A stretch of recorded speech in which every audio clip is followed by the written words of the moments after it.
Hey everybody, welcome back to WineupTV. I'm your host Wayne with the lovely Camille. We're going to go to France and we're going to talk about Chenin Blanc and we're going to talk about Sauvignon Blanc made in the French way when we come back.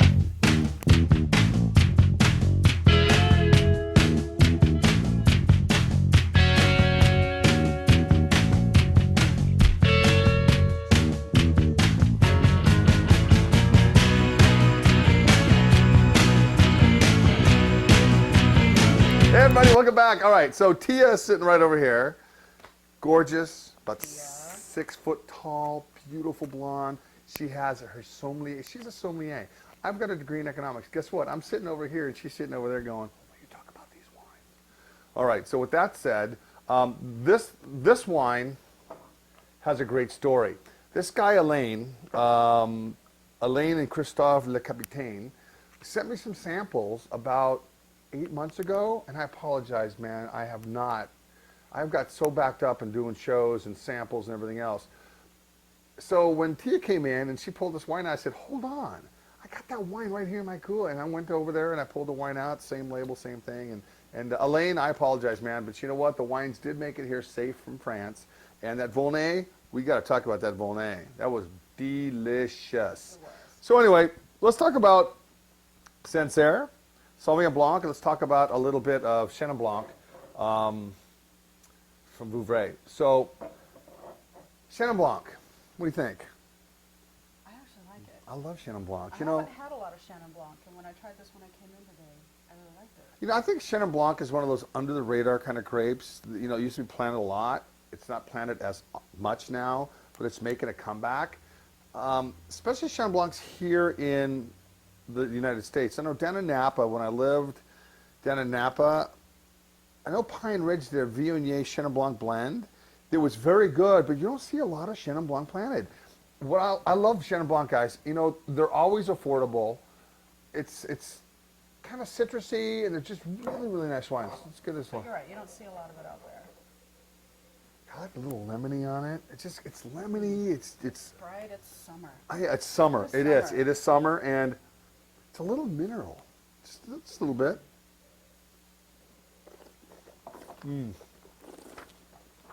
Last couple days in Oregon, up here in Portland, PDX, we represent. It's always 80 and sunny here. I don't care what you hear about all over the country and the world. Portland, Oregon is always 80 degrees and sunny. All right, so let's talk about this. That. You like that? What do you like about it? Acidity, but there's good fruit too. It's not so acidic that it puckers my mouth. There's a little bit of that grapefruit in there that A little I bit like. minerality too. Yeah. All right, let me go. Another brother-run Loire operation. This time, Alain and Christophe Le Capitaine, and again, following many generations of production of the region around Tours, with 20 hectares of vines tended to the organic practices. They produce a range of Vouvray with wonderful apple, lemon flavors and pronounced minerality. AOC is Vouvray Sec Le Perrier. I tell you, this is They were right. this is That's nice. right, You that's know. right, yeah. Yeah, it's on the money, and I'll tell you, it is On the about money. $15 a bottle. You know, so if you're tired of drinking Riesling, if you're tired of drinking Chardonnay or Sauv Blanc, this is Pinot Gris galore in Oregon. yeah, Pinot Gris, Pinot Gris, Pinot Gris. I got a new one, different one. Wow, wow, wow. This here is something really nice to hang your fang in. It's summertime, Yep. and even though it is still mid-May, it's really warm outside this week at least. And this is just a nice summertime wine. Sunshine and daytime. About 15 bones is going to set you back. All right, let's talk about this next wine. So this is the one that was sent. Sancerre, Jean-Paul Picard. Sancerre, what is Sancerre? Sauvignon Blanc. Sauvignon Blanc, you know, you go from New Zealand, really acidic, cat pissy kind of. You go to California, Napa Valley, where they still have the same characteristics, but a little more opulent fruit because it's really, really nice most of the time in Napa during summer and harvest. Then let's give this, I like the color on They differ this. the gamut though. So if you don't know a lot about the producer, sometimes it's kind of tough to pick out a good. Absolutely. You know the cool thing, there's no barcodes on either of these. So, you know, you're not going to find these at the grocery store. Sorry, Trader Joe's. Sorry, Costco. You know, these wines here are hand selections or hand sells, and that's what going to your local wine shop's all about. you know, if you want to go to the grocery store and see just a wall of wine, mass produced, that's pretty much what you're going to get. Unless you go to a smaller, we have some upscale grocery stores here called Zupan's and Whole Foods. Dan Phillips, a little shout out to Danny boy. But you know, you're not gonna find these wines at Safeway, Vaughn's, Albertsons, Trader Joe's, all that kind of stuff. But you know, this is, God, the color on this is beautiful. All right, so this one here, Jean Paul Picard. This is about $23 a bottle. So this is going to cost a little more. The Picard family's been making wines in Sancerre since the 1600s. I don't think they have a tradition old enough. I think 1600s. Yeah. Braggers. I know, braggers, right? God, it's crazy. They figured it out though. Did they? That's pretty good. After all these years. Now the small domain produces exquisite Sauvignon Blanc from 15 hectares. Let's do some math. About 25 acres, maybe. A vineyard is located around the village of Bu. The Grand Charmaine and Coteau de Marlou vineyards, also magnificent clay limestone soil and south-facing slopes along with 30-year-old or older vines. I love it when you speak French wine. My name is Pepe Le Pew. This wine is fermented with natural yeast, which I think is cool, and aging sur lie. In other words, they age this with the yeast, and they kind of stir it up, called batonnage. They probably do that once a month, if not more often than that. And this is a little touch of minerality and grassiness.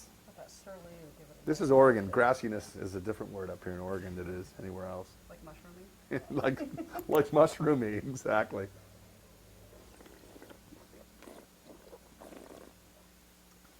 All winter long, I crave my big reds. All winter long, I love my Zins, my Rhone-style wines, my Oregon Pinots, Washington, Walla Walla Valley, Cabs and Merlots.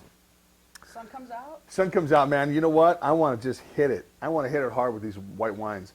And we got about 4 or 5 months where white wines to me are just phenomenal. And it's just starting. This is delicious. All right. Hey, oh, by the way, did you see this? Cole Danauer does this magazine, Northwest Palate. You guys got to check this out. Not that I'm saying anything. Look at that ad. GreatOregonWineTour.com. So I have a whole page ad. I've been doing this for like 4 consecutive issues now. But yeah, that is us. But the neat thing is Cole did this thing on spring and wine country. Of course, he's kind of pipping out the Pacific Northwest, all the way up from Canada, the Okanagan, all the way down to the Rogue Valley. It's just a really, really cool publication. And I'm going to actually, he wrote a book. Where is it? Oh, I don't know. You know what? You've been arranging. Yeah, I've been rearranging everything. Look at how bad this looks back here. It's going to look different, guys. Anyway, he goes through Washington, Oregon, British Columbia, so in Idaho. What is that? Northwest Palate? Yeah, Northwest Palate Magazine. Give Cole a call. He will definitely sit you over the subscription. It's quarterly, so every 2 or 3 That's months. all you need to know about the wine country up here. Yeah, it's all focused about stuff that's going on here. Anyway, this wine again. Yeah, I actually get like a little mandarin orange in this. I like it. And it's not as cat pissy as a lot of Sauvignon Blancs. No. Matter of fact, Oh, that's off-putting to me. I don't care for those kinds. I just ordered you 4 cases. Woohoo, because I knew you'd like it. All right, so again, about $22, $23 a bottle. This is a really nice wine, I guys. think it's priced right, too. Yeah. It's very good. I do. You know what? Think outside the box a little bit, and also spend a couple more dollars on your good friends when it comes to wine. You know, the economy's still kind of in the dumpsters, but people have kind of settled out, paid a little bit of the debt down. You know, I know $10 to $15 bottles of wine move off the shelf a lot more so than a $22, $23 bottle of wine. But if you have some friends to get together, this is definitely, both these wines are great. You know, $15, you can't beat this, you know, for a Chenin Blanc. But this is really, really nice. I just love the flavor components in it. Anyway, guys, thank you for watching. When we come back, we're going to have a couple more wines. See ya.